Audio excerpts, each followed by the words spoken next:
Hello, and welcome to yet another round of Sega Ages reviews. Last time we gathered for the sacred Sega ritual, we were graced with Gain Ground and arguably less graced with Alex Kidd. At the time, we were meant to see the very first Puyo Puyo given the Sega Ages treatment by M2 instead, but it was delayed for very vague reasons.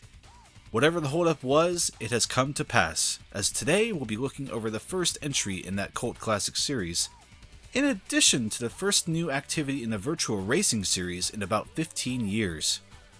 These two titles in particular are going to be interesting because while they certainly deserve the Sega Ages treatment and all that entails, these are both quite archaic games in different respects. Seeing if they're worth it for newcomers and veterans alike may be tough due to a lot of that falling down to a lot of potential qualifiers. It's at this point though that I must come clean and tip my hand. I respect Puyo Puyo and those who enjoy it, but I have just never been able to wrap my head around it. At its absolute basics, I understand it, but playing it efficiently and wisely eludes me. Therefore, I wanted to open the door and let someone in who, at the absolute least, has more passion for the series to speak about this release, in an attempt to do it more justice than I could.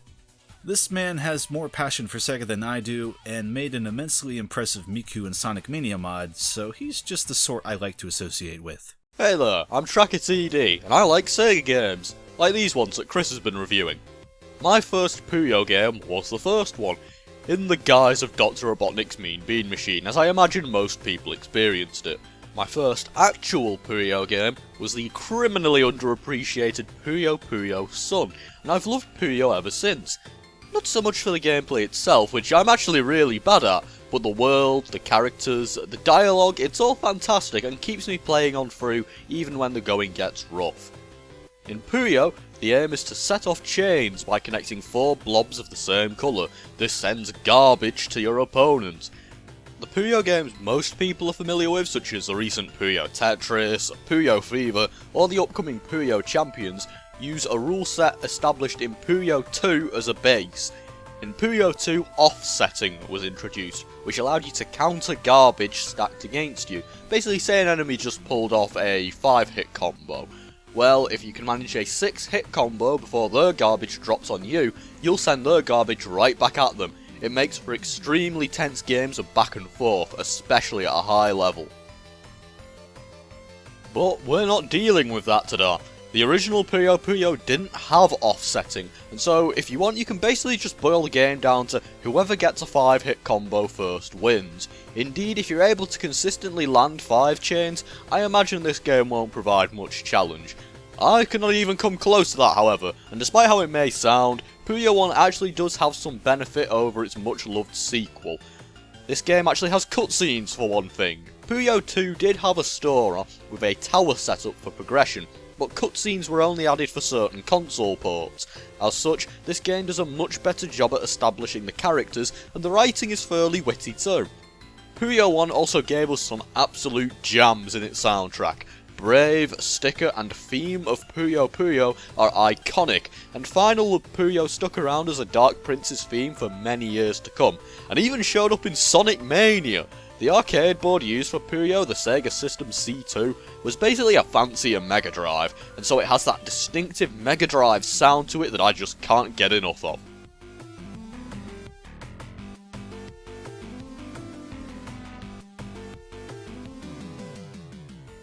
M2 have, as always, also popped in a few extra features to help make this worth a look. The counterclockwise rotation function and quick turn from Puyo 2 have been backported to 1 for the Ages release. The former is self-explanatory, and quick turn just means you can still spin your Puyos if you say sandwiched between 2 columns of Puyos or a wall. Helpful!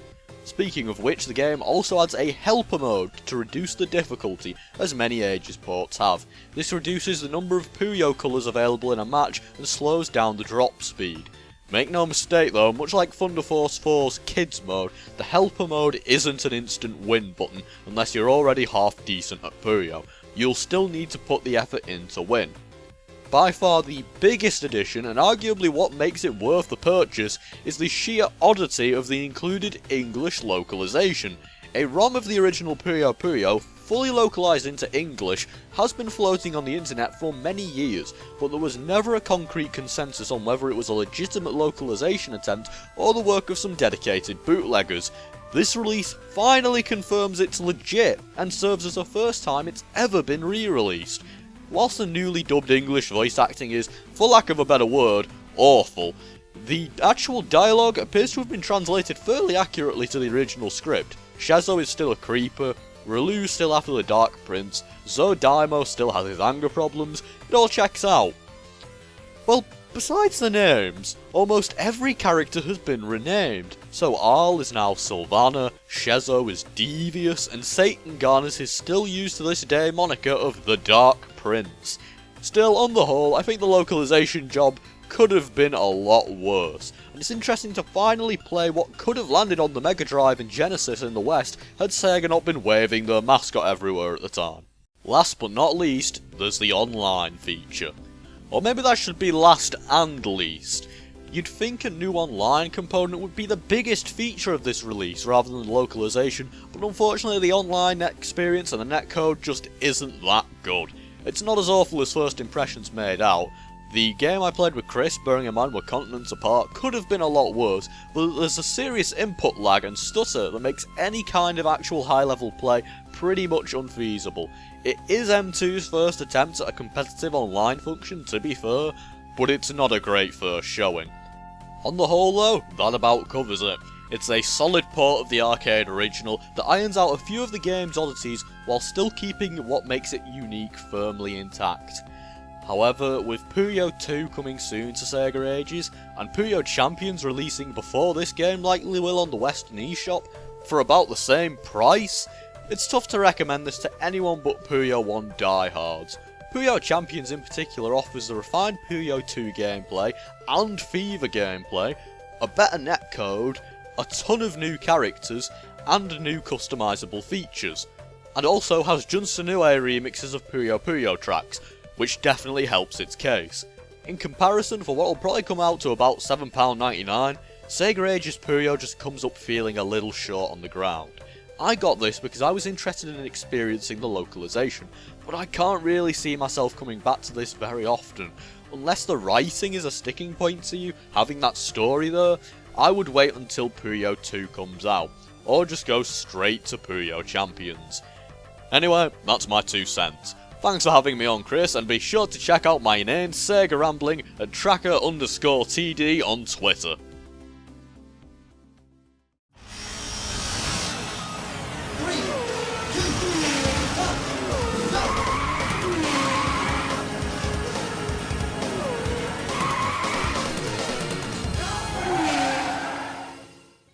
And with that all wrapped up, we're off to the races with Virtua Racing. What a great segue. This release is a very interesting addition to the Ages lineup, as it marks the first fully 3D arcade title to be included. It's still on price parity with the other releases on the Japanese eShop, so presumably this will also only be $8 when it releases on the Western storefronts. The last time we saw Virtua Racing re-released was way back on the 32X in 1995, unless you want to count the PS2 Sega Ages remake flat out. This has been one of my most anticipated releases in the lineup, as I love Sega's 90s arcade driving output, but have never gotten the chance to play this title before now. Do I recommend it? Well, let's talk about the game's details first.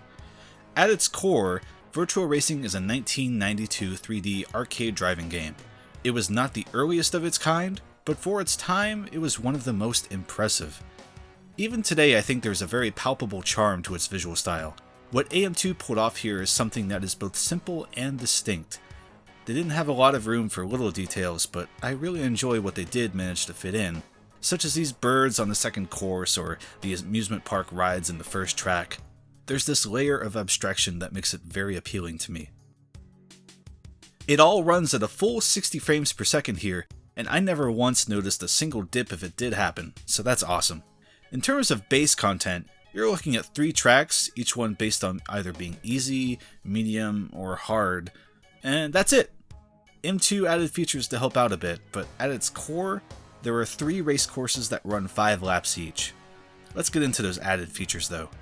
The biggest single-player addition is a Grand Prix mode that makes each track run 20 laps instead of 5. I was already enjoying Virtua Racing before I turned this on, so this gave me something a bit more substantial to sit down and sink my teeth into during a sitting. There's also 5 extra difficulty modes in the settings to choose from. I haven't been brave enough to go above normal yet, but I like that they included options to cater to any player here. In addition to those options, there's also a helper mode you can toggle on or off that lets you phase through cars like they were ghosts. This may teach some bad habits, but I enjoy having these things to experiment with. You can also change the color of your car, quite spiffy. I like the sky blue myself. Unfortunately, I did not get to experience the online play, but after playing Puyo Puyo with Tracker, I do have my concerns for the netcode. I'll grant that input time won't make or break a match here as much as it could in Puyo Puyo, but I really had higher hopes for the quality of its internet functionality. If I can manage to get a match in to test the netcode after this video releases, I'll post my results in a pinned comment down below. What I did get to experience, however, just may be the craziest addition in any Sega Ages releases yet. Local multiplayer with every screen displayed on a single Switch. How many screens? Not 2 or 3 or even 4. 8 entire instances of Virtua Racing running at once. This is just straight up bonkers. Now, I don't have any local friends with Joy-Cons, so I only got to use my 2 in this footage, but this is sincerely impressive stuff. The frame rate takes a hit, of course, and I'm not sure if it gets worse when each instance of the game is doing more than a standstill, but if the 2 screens running are an indication of how well it all performs at maximum player count, then this is really astounding. It's an especially disheartening feature when you consider how difficult it would be to get 8 people around the Switch to all play Virtua Racing, but the fact that it's possible gets a huge thumbs up from me. Every now and then M2 throws a curveball like this, and it's part of why I love them so much. Another great example of M2's highly specific awesomicity is something they snuck in with no fanfare. Virtua Racing DX on the 32X had a really neat replay music track added. In this release, they've revamped the track with Virtua Racing's arcade sound font. 1, 2, 3, go!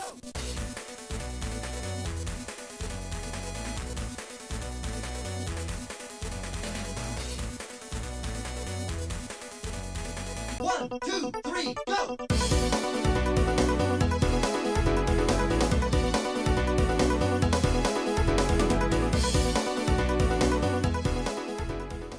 So that's enough geeking out over M2 for now. Is Virtua Racing worth the $8 for fans and newcomers alike? I feel I say this a lot with these releases, but if you're already a fan, chances are you're just happy that Virtua Racing got any love this decade and are already planning to buy it. I think the new features are highly specific and really situational, but in those specific situations, they really pay off. For a newcomer, you need to be okay with how little content you're getting here compared to other games. If you're fine with only 3 tracks and often find yourself wanting to improve your time in racing games, I think you're set for a good time here. All that said, I personally would recommend this release based on Virtua Racing's history and what it did for gaming as a whole. AM2's 90s arcade output was truly something else, and you can see a lot of the DNA for things like Daytona here. I really enjoyed myself on this one. So I'd say that about does it for this video. I'd like to thank Tracker again for taking the time to help me out on it, and be sure to go follow him on Twitter, even if he does think Sonic Colors is, naff.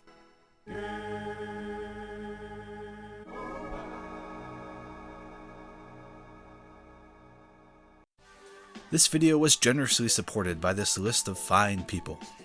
Thank you.